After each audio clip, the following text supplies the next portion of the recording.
주제 바로 보시겠습니다. 8위입니다. 끔찍한 투신, 더 끔찍한 학교. 황스택 기자. 네. 자살을 시도한 학생을 그냥 별일 아니다 넘긴 학교가 있다는데 이게 도대체 어떤 학교입니까? 좀 안타까운 일입니다. 지금 한 학교에서 중간고사 기간이었다고 하는데요. 지금 한 학생이 중간고사를 보다가 자습 시간에 3층 건물의 학교에서 뛰어내렸다고 합니다. 자, 그래서 지금 다행히 그 학생은 생명에 지장이 없는 것으로 나와서 다행인데요. 예. 그 이후에 학교 층의 대응이 좀 문제가 됩니다. 지금 학교 같은 경우에는 이런 사건이 발생했는데도 중간고사를 미루지 않고 그대로 치렀고요.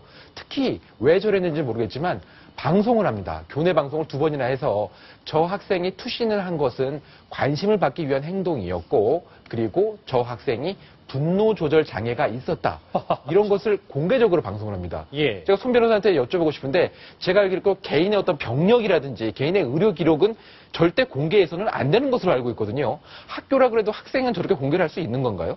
그렇지는 않고요. 또한 지금 이 병명 자체가 분노조절 장애라고 한다면은 그 학교 생활을 함에 있어서 더 따돌림을 당할 그런 소지도 있겠고요. 또한 또 관심받기 위한 행동이다라고 하는 것도 단정 지을 수 없는데 결국 그 해당 학생의 명예를 훼손시킬 수 있는 그런 발언을 공개적으로 학교 측에 명예훼손도 가능하다. 네, 충분히 공연이 사실을 적시해서 사람의 명예를 훼손한다면은 형법상의 명예훼손죄가 성립됩니다. 또한 그게 설령 해당 학생이 분노조절 장애를 가지고 있었다고 하더라도 사실이라 하더라도 명예훼손죄 성립에는 차이는 없거든요. 예. 그렇다면 이번에 학교 측의 그런 처사가 교육적인 측면에서 바람직하지 못한 것은 물론이거니와 또한 형사적인 측면에서도 문제 소지가 있거든요. 어느 측면에서 보더라도 바람직하지 못한 그런 교육적인 그런 측면에서는 바람직하지 못한 행동이라고 보여집니다. 예, 방송에서 관심받고 싶어서 자살 시도했다고 학교 측이 얘기했는데 당연히 논란이 되고 있습니다. 학교 측 이렇게 얘기했습니다.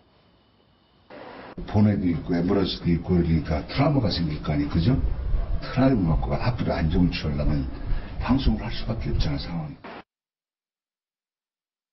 학교 측 저렇게 얘기하고 있는데 사실 쉽게 납득은 안 됩니다. 그럼 재학생들, 학교 측에 있는 재학생들 이 분위기를 알고 충격을 받았을 것 같은데 뭐라고 얘기하는지 들어보시죠.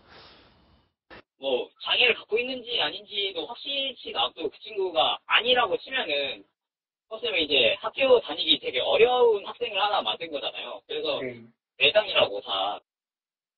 매장이다. 황스택 기자 정리가 좀 필요할 것 같아요. 예, 저렇게 이제 결론적으로 이제 그 많은 문제가 일어났는데 안타까운 거는 교육청의 대응입니다. 어쨌든 학교를 감독하는 것은 교육청인데요. 저런 문제가 불거져서 많은 사람들이 교육청에 민원을 냈는데 교육청에서는 학생이 크게 다친 것도 아니고 지금 큰 문제가 없기 때문에 어떤 조치도 취하고 않고 있습니다. 교육청도? 네, 그렇습니다. 학생 자살 시도에 관심을 끌기용이라고 치부해버린 이 무정한 학교 얘기 그리고 학교 관계자와 그 재학생들 분위기까지 꼼꼼하게 짚어봤습니다.